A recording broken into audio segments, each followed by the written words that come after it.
बात करते हैं राजधानी दिल्ली में वायु प्रदूषण को लेकर। वायु प्रदूषण बढ़ने के बाद ग्रैब का दूसरा चरण लागू कर दिया गया है। आज से राजधानी दिल्ली में पाबंदियां बढ़ी हैं और दिल्ली की हवा बेहद ज्यादा खराब श्रेणी में है। आपको बता दें कि ग्रैब के दूसरे चरण को लागू करने का फैसला लिया गया। इस दौरान कई गतिविधियों पर पाबंदी रहेगी, कई गतिविधियों पर रोक लगाई गई।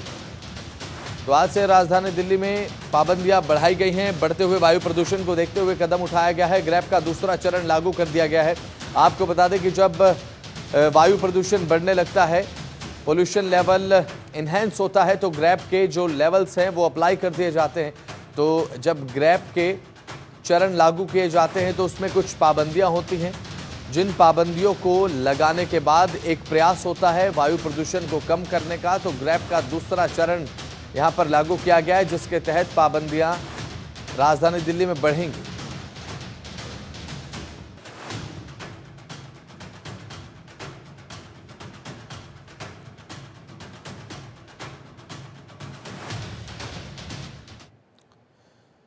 तो ग्राफिक्स के माध्यम से जानकारी बता रहे हैं आपको। दिल्ली में 21 अक्टूबर को AQI 300 के आसपास दर्ज किया गया है। 22 अक्टूबर की शाम तक 310 के करीब पहुंचने का यह अनुमान है।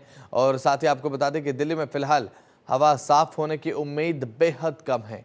बड़ी चिंताजनक तरीके से जो पोल्यूशन का ग्राफ है वो ऊपर गया है। इन इलाकों की हवा ज़्यादा जहरीली है। आनंद विहार की अगर बात करें तो हवा बेहद ज़्यादा प्रदूषित है।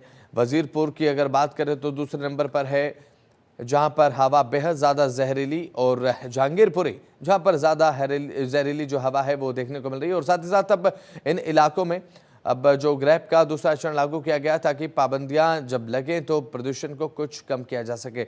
रोहिणी की हवा बेहद ज़्यादा खराब, इसके बाद मुंडका भी क्षेत्र है जहाँ की हवा बेहद ज़्यादा खराब बताई जा रही है, प्रदूषित हवा है।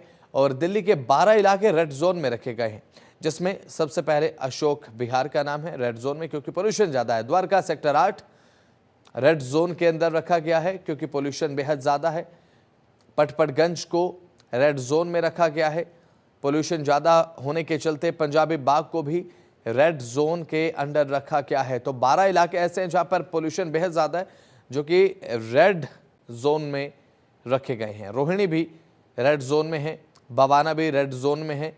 पोल्यूशन के लिहाज से हम बात कर रहे हैं, पोल्यूशन को लेकर जहां पर पोल्यूशन लेवल बेहद ज़्यादा है वो इलाके फिलहाल रेड जोन में है। बुराड़ी भी रेड जोन में रखा गया है। अगले 4 दिनों तक हवा में प्रदूषण की स्थिति गंभीर रहने वाली है, यानी कि राहत मिलने के आसार बेहद कम। हवा की गुणवत्ता बहुत खराब श्रेणी में जा पहुंची। एयर क्वालिटी इंडेक्स बेहद खराब श्रेणी में है और खराब श्रेणी के बीच वायु गुणवत्ता में उतार चढ़ाव लगातार देखने को मिल रहा है।